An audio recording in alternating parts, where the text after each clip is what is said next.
Welcome to Amberg Acres, where stupid is as stupid does is a daily statement around here. Well, yesterday I got it to move a little bit, almost a tractor length. The back tire was over there in that puddle, and the front tire was here in this low spot. And I got it to move, and I thought I could just run right out of there, and as soon as the back tire got to that low spot, I was stuck. And now I'm kind of in a predicament because the 3-point hitch does not have any pressure going down. It only lifts. So I can't push down and get the tires to come up like I did on the front. So right now at this point I'm digging. I'm going to have to dig. I'm going to have to try and get a board down under that tire and see if I can grab. Then I have a strap set up over here and a chain and see if I can pull myself on that tree a little bit using the bucket. And hopefully I can get it to move enough that I can pop it out of the hole. Because I only got to go, I don't know, another foot or two and I think I'm okay. Couple of feet. If I can get that back tire past this front tire, I'm good to go, I think, after that. So we're going to dig a little bit here, see if I can get a board under there, and hopefully in a little bit we'll be moving this thing. So I scooped out some of the mud here, and I got a 4x4 in there, and I'm hoping that I can pull myself enough that I can get that back tire up on that 4x4 and get it to move a little bit. And I think once I get moving here, this is dry over here to my left, so I think once I get out of this little area here, I think I'll be okay. So let's see what happens.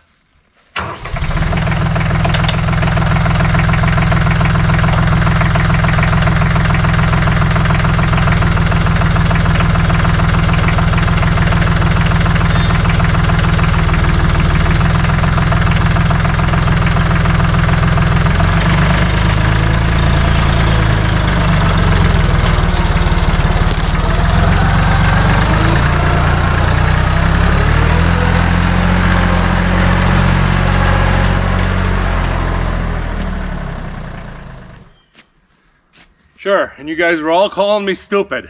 I walked right out of there.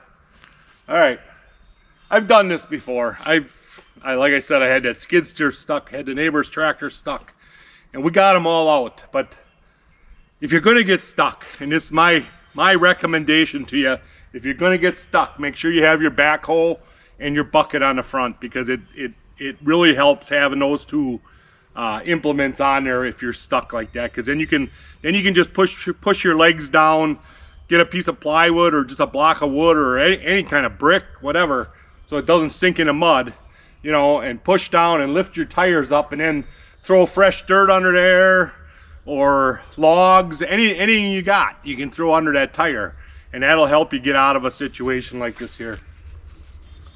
So, lesson learned, I will not be driving down here anytime soon. I will stay up on the highland up there. I don't know how the field is over there today, but I don't know. I guess I'll pick a few rocks and maybe wait till tomorrow to try the field, because it seemed pretty wet over there yesterday yet, so I haven't been over there today. But all right, we're gonna get out of here and we're gonna figure out what else we're gonna do. Well, I lied to you guys. I said I would be able to drive up here on the high side of the property. I am probably a good 10 to 15 feet higher from where I was just stuck. And I just drove through here the other day, so I know this was fine. And I didn't even get 10 feet in and I'm buried already. So I think it's time to park the tractor. We'll wait till later in the week or whenever. Till stuff dries out around here. There's no point in trying to drive anywhere right now with the tractor. It's just sinking in. So this is where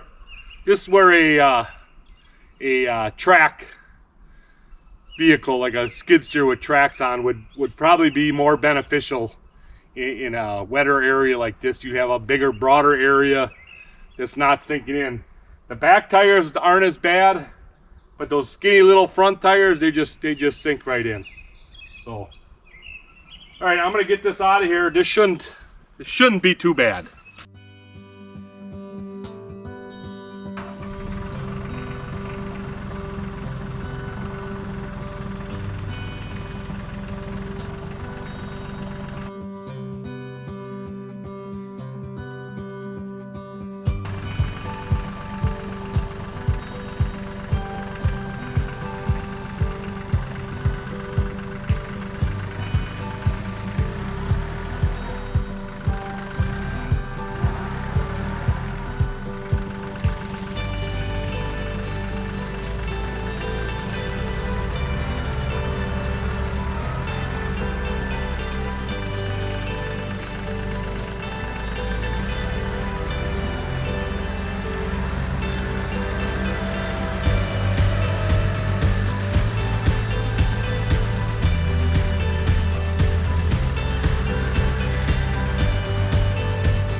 Well, looks like I got a little trail maintenance to do this year.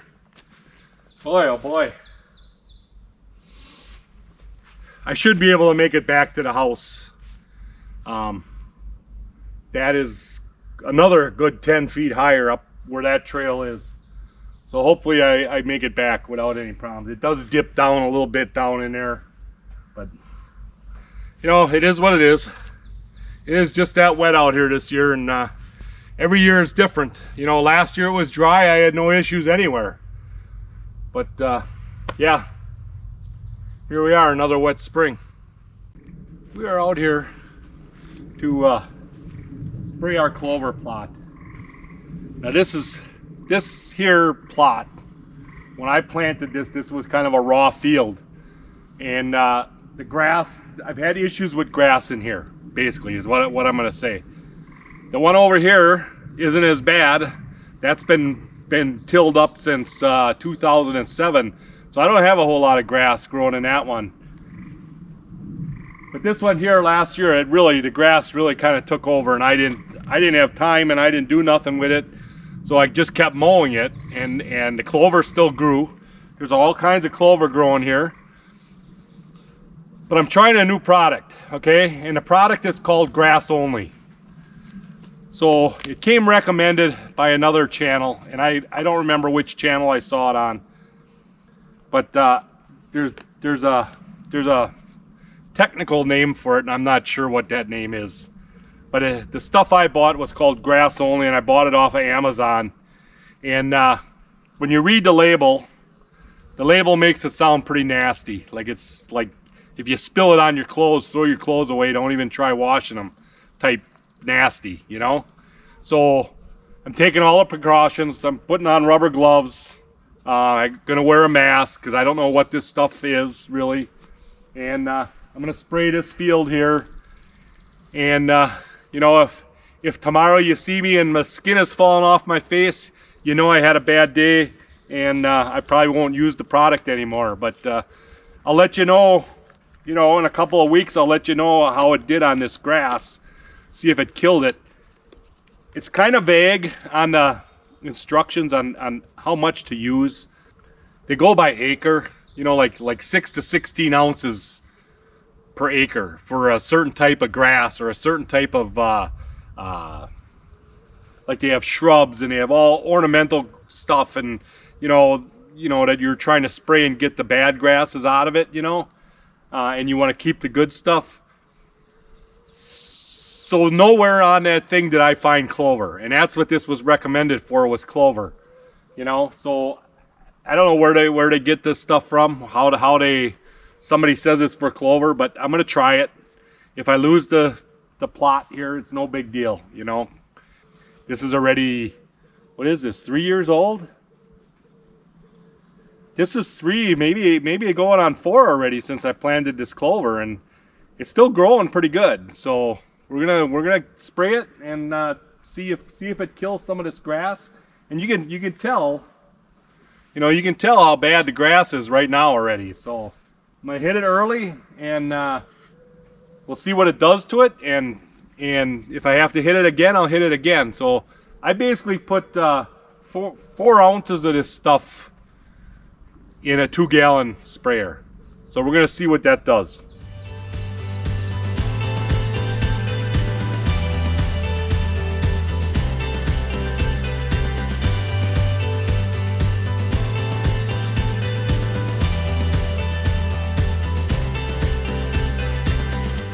Hey, you better get out of here, buddy.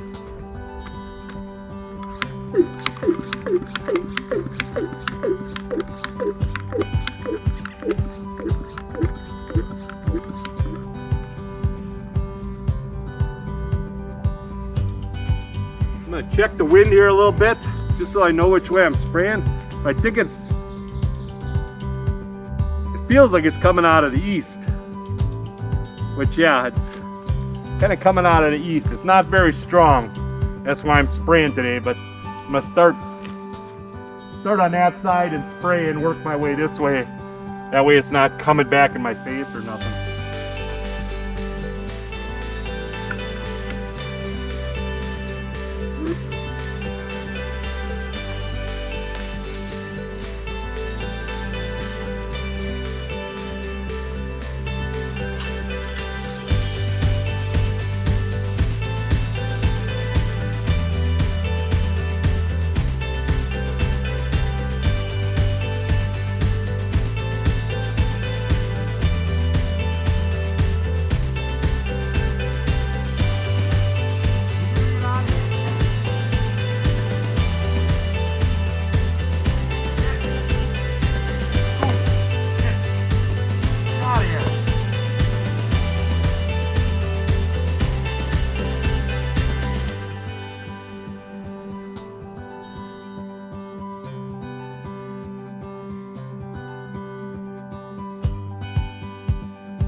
You know, I hate to say it, but I'm probably going to come over here tomorrow and that poor bird's going to be 10 toes up. Oh, wait a minute, you don't have 10. It's going to be, what do you got? You got 4 of them on there, huh? It's going to be 4 toes up, 8 toes up. Just doesn't want to get out of my way.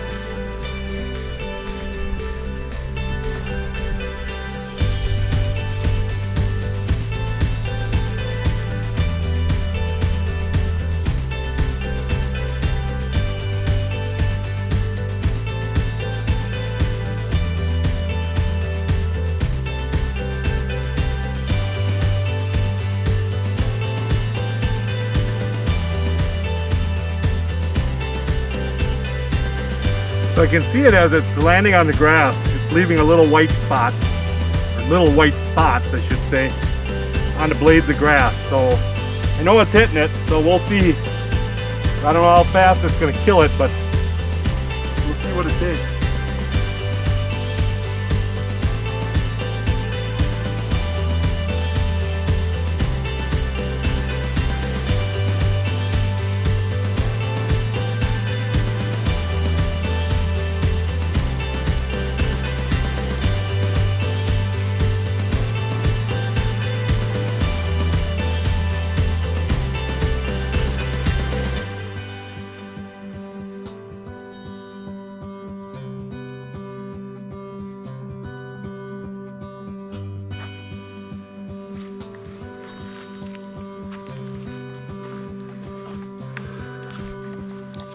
Look at there, I found my my 2 arrows, my 2 misses from last fall.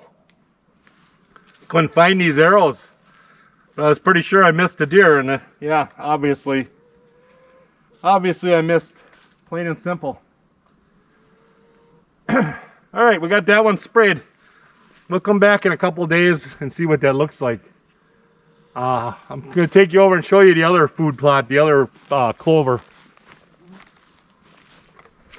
So at this point, you're probably wondering where I came up with 4 ounces. So on their instructions, most of the stuff that was being sprayed, it was 6 for the low end and 16 for the high end for an acre. So I'm thinking, you know, that's probably a 1/4 acre. This is way less probably even than that 1/4 acre. So say I'm at a 1/2 acre, that would be 8. So I went with 4, and I'm spraying both of these. So I'm at about half of that. So I should be closer to the low end than I am to the high end. That's where I came up with 4 ounces. So now if you look at this field here, this plot, there's clover growing everywhere. This gets a lot of heavy pine needles because there's pine trees everywhere. So it really gets coated with pine needles, but the clover still grows through it. But you can see out there, there's just clumps of grass. So I'm just gonna go around and hit them clumps instead of spraying the whole area. And probably around the outside edge here a little bit, there's quite a bit of grass.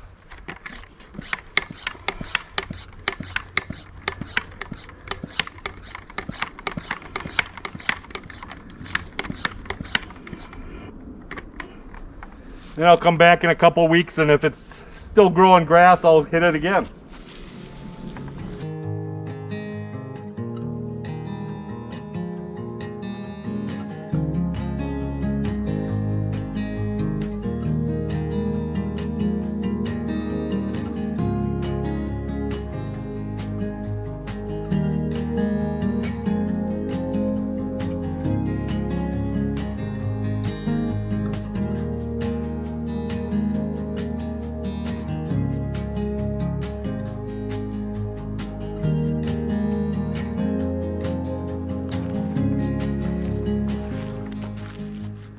Even with the mask on, I can definitely smell this stuff. We got a couple different weeds in here. One is milkweed. I seem to have a lot of milkweed around here. Those are probably the easiest taken out by just pulling them once they get a little bigger. And then I got this other stuff. I'm not sure what it is. I used to have it in my lawn back in West Bend, but I ain't sure what it's called. But it grows in clumps, kind of, and I ain't really sure what it is. I don't know if this is what it grows into in fall if you leave it grow. It's coming right out of the middle of one of the clumps there.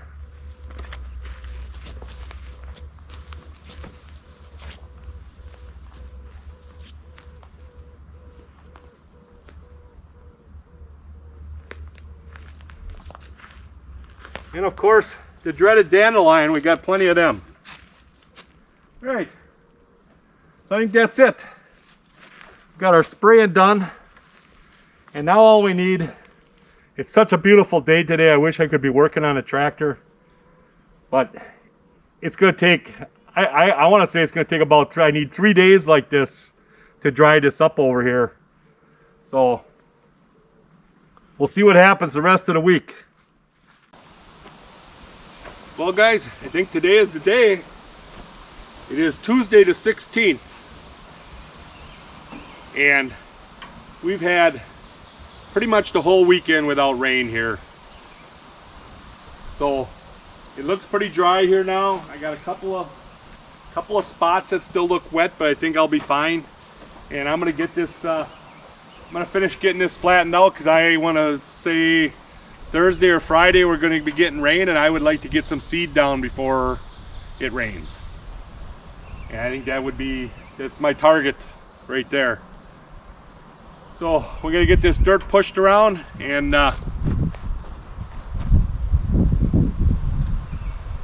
hopefully we don't get stuck. I don't think we will. This all looks much drier. It's over there beyond that tree over there, there's still a little darkness, like it's still wet, but I think I'll be okay.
that didn't work too bad. Little wet right in the middle there yet. I think that'll be okay. We'll just plow over it and